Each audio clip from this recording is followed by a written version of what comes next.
They had made a movie about us. The movie was based on a book written by someone we knew. The book was a simple thing, about 4 weeks in the city we grew up in, and for the most part was an accurate portrayal. It was labeled fiction, but only a few details had been altered, and our names weren't changed, and there was nothing in it that hadn't happened.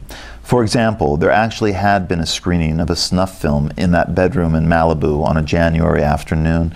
And yes, I had walked out onto the deck overlooking the Pacific where the author tried to console me, assuring me that the screams of the children being tortured were faked. But he was smiling as he said this, and I had to turn away. Other examples. My girlfriend had in fact run over a coyote in the canyons below Mulholland, and a Christmas Eve dinner at Chasen's with my family that I had casually complained about to the author was faithfully rendered.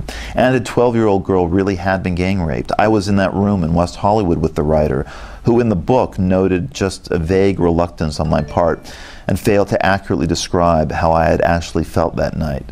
The desire, the shock, how afraid I was of the writer, a blonde and isolated boy whom the girl I was dating had halfway fallen in love with.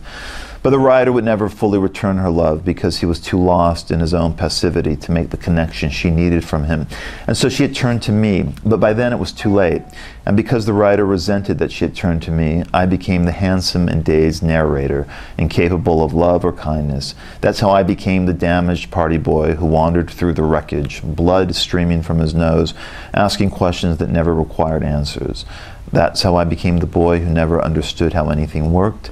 That's how I became the boy who couldn't save a friend, and that's how I became the boy who couldn't love the girl.